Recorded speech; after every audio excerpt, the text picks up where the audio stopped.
Does garden straw actually help your plants grow bigger and better? Well, that's a question that I was curious about earlier this year, so I grew 5 different crops: strawberries, arugula, basil, tomatoes, and carrots with straw and without.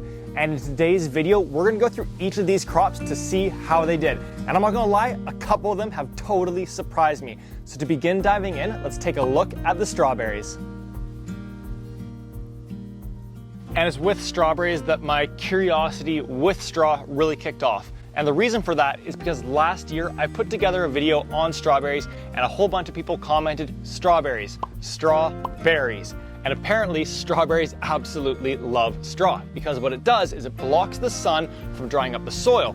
And as a result, the strawberry plants are able to absorb that moisture from the soil and put it towards developing more flowers. And as a result of that, more of those big juicy fruits that we want to be enjoying. Now, I was really curious in experimenting with this. So at the beginning of the season, I planted all of my strawberries into this new raised bed.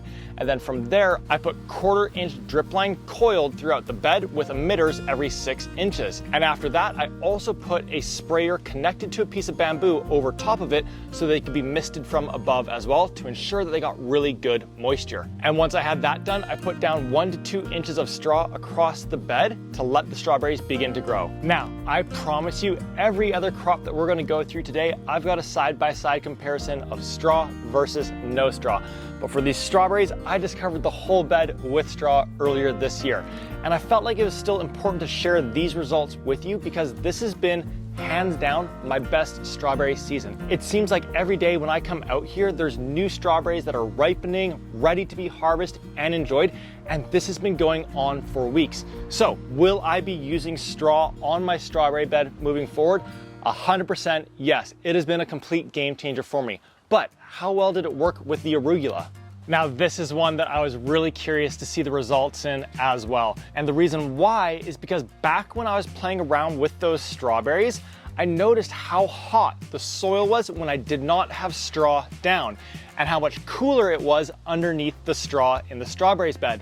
So I actually ended up putting 2 thermometers onto a bed, one underneath garden straw and the other one just directly on the bare soil. And what I found was that the bare soil was 29 Celsius, while the soil underneath the garden straw was only 22 Celsius. And leafy greens are super susceptible to bolting when hot weather sets in. So I was curious, would utilizing garden straw decrease the likelihood of leafy greens bolting by keeping the soil cooler? So I immediately cleared 4 square feet of garden space, and then I directly sowed arugula across the entirety of these 4 square feet. After that, I partitioned the bed in half. I left the right side completely blank and bare as the control, and on the left-hand side, I planted the arugula underneath a little bit of straw. Now, a couple weeks later, once it germinated, I thinned all the arugula down to 1 per divot, and I increased the amount of straw to about 1 inch on the left-hand side of the bed.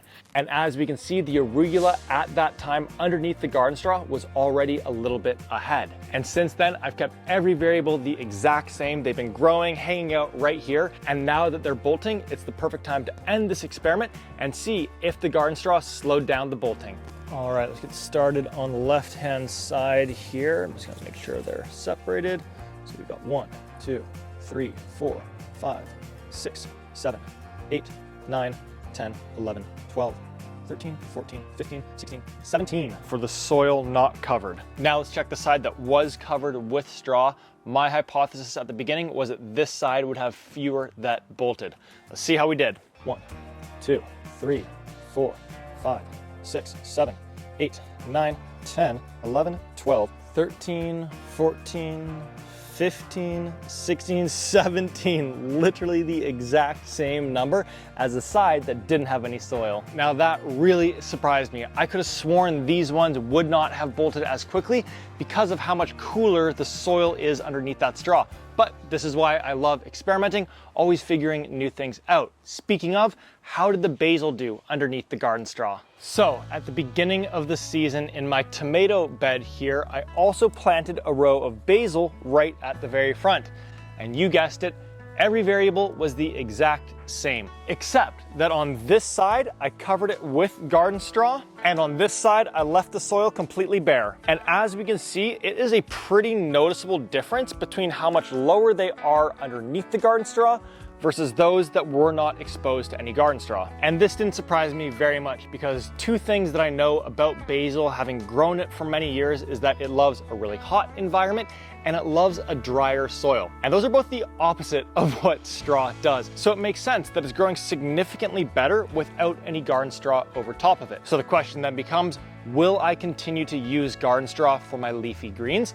And this answer might surprise you a little bit. For the basil, I won't continue to use it. I'll allow it just to grow without anything over top of the soil. However, for the rest of my leafy greens, such as the arugula, kale, spinach, and so forth, I will continue to use garden straw. There was no kind of negative impact on whether it increased or decreased the speed at which it went to bolt. However, one of the other things that I've absolutely loved about utilizing straw this season, I have not had to weed a single time. It is doing an amazing, amazing, amazing job at suppressing weeds. And so that in and of itself is worth quite a lot to me, because I don't want to be doing tons of weeding all through the season. So that's the rundown on the leafy greens. The last two crops that we're going to go over are harvesting the carrots in just a second. But just before that, what impact has garden straw had on the tomatoes right above me? All right, and as you can see, there are literally hundreds, maybe thousands of cherry tomatoes that are now ripening up in this bed. And that's because in this bed, I planted 12 Sweet Million cherry tomatoes. And just like everything else, I kept every variable the exact same. They got the exact same amount of spacing, same worm castings and 444 organic fertilizer. They're trellised in the exact same manner. Every variable has been the exact same. And then once I planted them, I then covered half with garden straw and left the other half without garden straw. And now there's two observations that I want us to make on our tomato plants. The first observation is in regards to the height of the plants. And as we can see, the cherry tomato plants that did not receive any garden straw, they're up to about this height right here. But then those over here that did receive the garden straw earlier this season, they have grown all the way past the top of the trellis. So I think it's safe to say that those that received the garden straw have grown a little bit taller.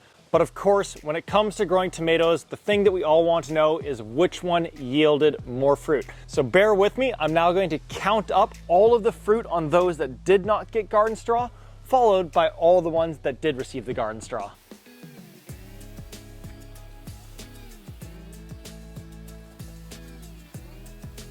Alrighty, just finished adding up the side that did not receive any garden straw, and it came out to 372 cherry tomatoes. That's pretty awesome. But now let's add up the side that did receive the garden straw, and I think it's gonna be a little bit higher.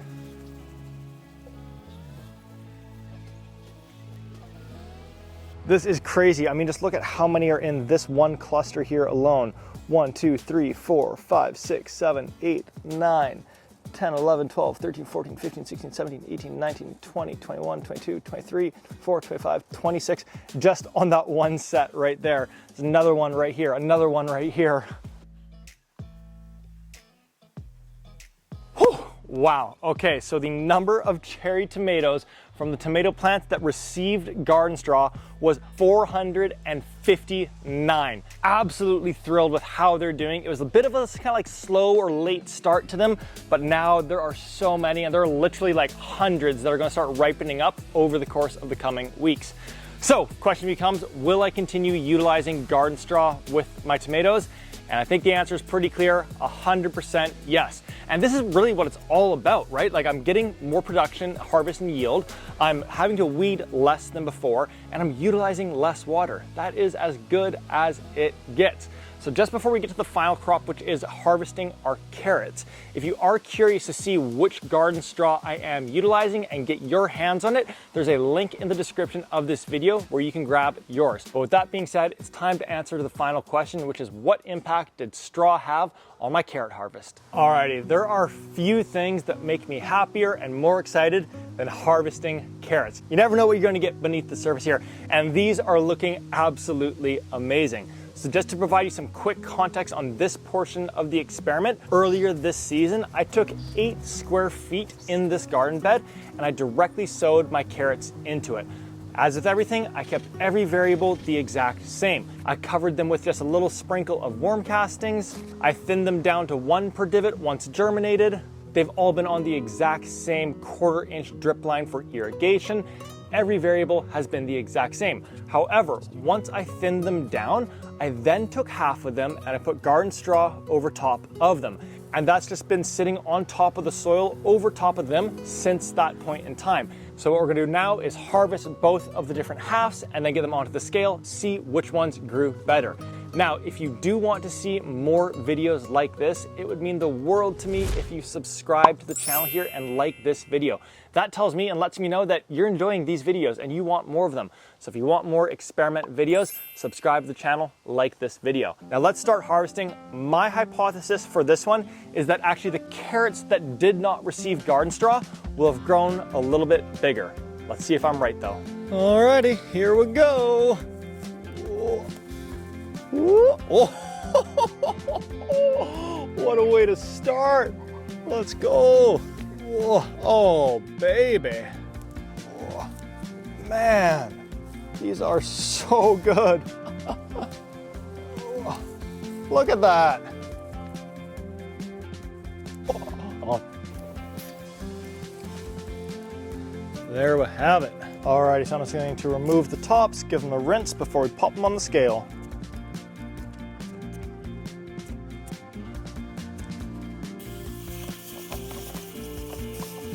Alrighty, back to the weighing station.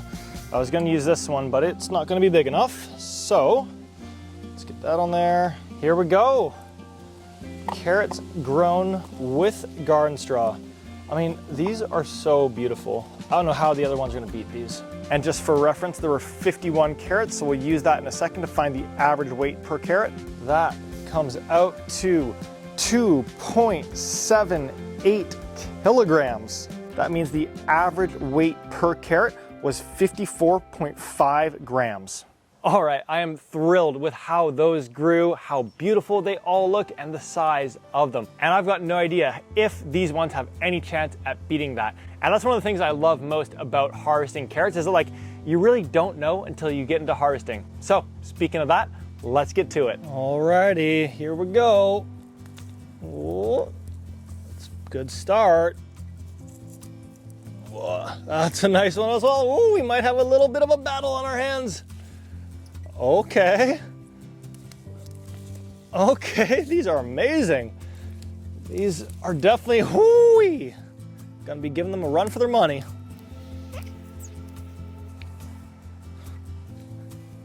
One really interesting thing that I'm seeing is for both the straw and without the straw, the ones on the outside have been larger than the ones right on the inside. If you've got any ideas on why, let me know. But check this out. Look how much bigger this one's gonna be. See that? That's a solid one. This one's gonna be great as well. Told ya. So interesting.